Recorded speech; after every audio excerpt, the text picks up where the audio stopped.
નમસ્કાર, ગુજરાત મીડિયામાં આપનું સ્વાગત છે. હું છું જયેશ સોલંકી. આજે આપણે અમદાવાદમાં જે ગીતા મંદિર વિસ્તાર છે ત્યાં એકતાનગર સોસાયટી છે તેના રહેવાસી મીડિયા બોલાય છે, તો એમને શું કહેવા માંગે છે આપણે જાણીએ.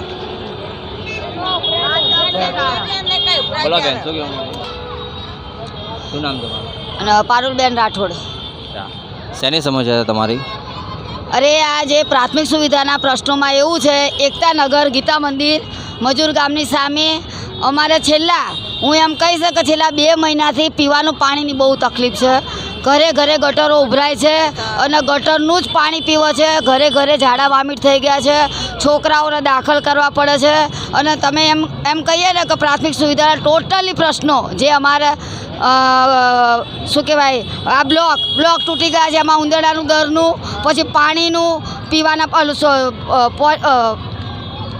શું કહેવાય એને. કેટલા ટાઈમથી આ સમસ્યા છે?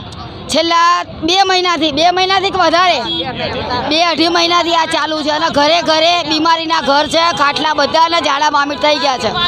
બધા એક જણને. અચ્છા, બોલો બેન. મારા ઘરે પાણી ઠામુકું નહીં આવતું બેન, ગટર આખી ઉભરાય છે ઘર. બોલો બેન, બીજું કઈ કહેવાનું? બધાય બોલશે. અમારે છે ને, શું નામ તમારું? રતનબેન ચાવડા. અમારે સવારમાં છે ને ગંદકીનું પાણી આવે છે, પાણી પીવાતું નથી. હું બીમાર થઈ ગઈ છું, મારા છોકરા બીમાર થઈ ગયા છે. કોઈ દવાવાળા, આરોગ્યવાળા કોઈ આવતા નથી. કોઈ પાણી કોઈ સગવડ જ નથી આ ચાલીમાં. અને ગટર અમારા ઘરના આંગણે જ છે, મેન ગટર. તો બધું ઉપર થઈને વયું જાય છે. બોલો, અમારે સવારે કરવું શું? ચા ભાવતો નથી અમને. છોકરા મારા એમની વયા જાય છે સવારમાં વહેલા ઉઠીને. હા, અને બપોરે અમે જમતા નથી. બધું અમારા ઘરના આંગણે ગટરમાં જ બધું નીકળે છે. બારે વંદા એટલા નીકળે, જીવડા નીકળે, બધું નીકળે. અમારે કરવાનું શું? આ કોઈ અમારું સાંભળતા નથી. અત્યારે આખી ચાલીમાં પ્રોબ્લેમ છે અમારા બધે. અને સવારમાં તમે આવો એટલે લીંડા તરતા હોય. સિલ્ક હા, સવારમાં ચોકડીમાં ગટરવાળા આવે તો ગટરવાળા આવીને વયા જાય છે કે હરિયા ખાલીને વયા જાય છે.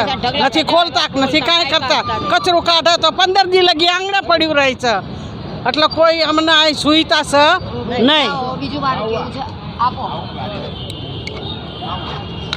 સાહેબોને, અધિકારીઓને ફોન કરીએ છીએ તો જોઈને જતા રહે છે. હરિયા મારી ખાલી કચરો બહાર નાખીને જતા રહે છે. એમાં બી વાસ એટલી મારે છે, એટલું બધું પ્રદૂષણ થાય છે કે એની કોઈ હદ નથી. અને ઘરે ઘરે ઝાડા વામિટ છે. બરાબર છે. એટલે અમને છે ને આનું સુવિધા જોઈએ છે, પ્રાથમિક સુવિધાની. જે અમારા ગટરનું પાણી છે પહેલાં, અને બધી ચેમ્બરો તૂટી ગઈ છે. ચેમ્બરો માટે બી કઈ ધરાઈ ગયા. મેન રોડની બી ગટર તૂટેલી છે, એના માટે બી છેલ્લા 3 મહિનાથી ફરિયાદ કરી, કોઈ સાંભળતું નથી.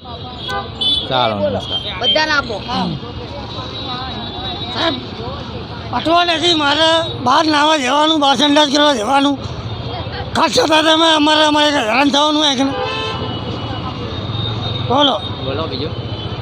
હા, અમે ગાર્લેન્ડ બી એટલે સીધા એનો મતલબ કે તમે લોકો કોઈ ધ્યાન જ દેતા નથી યાર. કોણ ધ્યાન નહીં દે? મ્યુનિસિપાલિટીવાળા. મારી ઘરે 10 ચીઠીઓ પડી છે. હું રોજની એકને અરજી કરવા જાઉં સવારે. કઈ જગ્યાએ? આ મ્યુનિસિપાલિટીમાં. શું કહે છે? મારે જવાનું. શું કહે છે? તેના રહેવાસી આવે છે કે નહીં? નથી આવતા રહેવાથી કહે છે તમારે આગળનું પહેલાં ખાલી કરાવવાનું કહે છે. બોલો, શું નામ આપનું? મહેશભાઈ ભાદરકા. આ સમસ્યા એક ઘરે નથી, આખી ચાલીમાં છે. બધી મેન ગટર ઉભરાય. ઓલા મ્યુનિસિપાલિટીના જે કર્મચારીઓ આવે ને, એ આવે હરિયા મારે કે ચા પાણીનો ખર્ચો આપો તો કામ કરે. સવારમાં બંબોડા થાય છે. કેટલી અરજી બધા એના મોબાઈલમાંથી ઓનલાઈન અરજી કરી, તો કોઈ ધ્યાન આપતું નથી. 500 અરજી આપી છે. કેટલા ટાઈમથી? 2-2.5 મહિના જેવું થઈ ગયું. કોઈ કાંઈ ધ્યાન આપતું નથી. ખાલી બધા વોટ લેવા આવવાનું હોય ને ત્યારે બધા પક્ષવાળા નાખે તો કોણ કરે પછી?